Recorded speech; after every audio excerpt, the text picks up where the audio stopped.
അസ്സലാമലൈക്കും welcome back to my channel. എല്ലാവർക്കും YouTube ചാനലിലേക്ക് വേണ്ടി സ്വാഗതം. ഞാൻ കുളിച്ചിട്ടൊക്കെ അടുക്കളയിൽ കയറി നമ്മൾ ചായ ഇടാനായിട്ട് പാലൊക്കെ അടുപ്പിലോട്ട് വെച്ചിട്ടുണ്ട്. പിന്നെ ഒരു കവർ മലക്കറിയൊക്കെ കൊണ്ടുവന്ന് അതൊന്ന് തട്ടിയിട്ട് ഞങ്ങൾ സാധാ ഊണാണ് ഉണ്ടാക്കാൻ തീരുമാനിച്ചിരിക്കുന്നത്. ഒരുപാട് ആഘോഷങ്ങളൊന്നുമില്ല. ഇത് പുതിയ നൈറ്റിയാണ്. പെരുന്നാളിന് 2 നൈറ്റി മാത്രമേ എടുത്തുള്ളൂ. ചുരിദാറൊന്നും വാങ്ങിയിട്ടില്ല. അങ്ങനെ 3 ഡ്രസ്സ് എടുത്ത് അവൻ പള്ളിയിലിട്ടുകൊണ്ട് പോയി.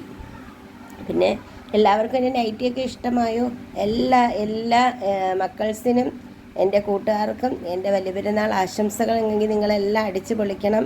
പിന്നെ ഞങ്ങൾക്ക് വലിയ ഒരുക്കങ്ങളൊന്നുമില്ലാതെ ഒരു ചെറിയ രീതിയിലുള്ള ഊണ്, അത് സാധാ ഊണാണ്. നല്ല ചോറ് വെച്ചിട്ടുണ്ട്, ഇറച്ചിക്കറിയുണ്ട്, മോരുണ്ട്, മെഴുക്കുരട്ടിയുണ്ട്, സാമ്പാറുണ്ട്, പപ്പടമുണ്ട്.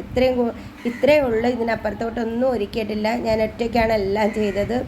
പിന്നെ അന്നേരം ഇക്കുവിനും എൻ്റെ മോനും ചോറ് വിളമ്പി. മോൻ പള്ളിയിൽ നിന്ന് വന്ന ഉടനെ ഡ്രസ്സൊക്കെ അങ്ങ് ഊരിയിട്ടു. കാരണം അത് ചീത്തയാക്കണ്ടെന്ന് വിചാരിച്ച് അങ്ങനെ പഴയ ഡ്രസ്സാണ് എടുത്തിട്ടിരിക്കുന്നത്. അവൻ എന്നിട്ട് ഉണ്ണാനിരുന്നു. അവന് ചോറ് വിളമ്പി. ഇറച്ചിക്കറിയും മെഴുക്കുവരട്ടിയും കൂടെ ആദ്യമേ കൊടുത്തു. പിന്നെ സാമ്പാറും മോരുകറിയൊക്കെ വേണമെങ്കിൽ അവർ ഒഴിച്ചോളുമല്ലോ. അങ്ങനെ ഞങ്ങൾ അടിപൊളിയായിട്ട് ഞങ്ങൾ പെരുന്നാൾ ആഘോഷിച്ചു. ഇവർക്ക് വിളമ്പി കൊടുത്തതിന് ശേഷം ഞാനും ഒരു ഇലയിട്ട് ഞാനും ഇരുന്നു. ഞങ്ങൾ 3 പേരും അങ്ങോട്ടും ഇങ്ങോട്ടും പരസ്പരം അങ്ങോട്ടും ഇങ്ങോട്ടും ഒക്കെ വാരിയൊക്കെ കൊടുത്തു. പക്ഷെ അതൊന്നും നിങ്ങളുമായിട്ട് ഷെയർ ചെയ്യുന്നില്ല. എൻ്റെ ഹസ്ബൻഡിനെ ഇങ്ങനെ വീഡിയോ എടുക്കുന്നത് പോലും ഇഷ്ടമല്ല. അതുകൊണ്ട് ഇന്നത്തേക്ക് ഇത്രയേ ഉള്ളൂ. എല്ലാ മക്കൾസിനും എല്ലാ കൂട്ടുകാർക്കും എൻ്റെ വലിയ പെരുന്നാൾ ആശംസകൾ വീണ്ടും ഞാൻ അറിയിക്കുന്നു.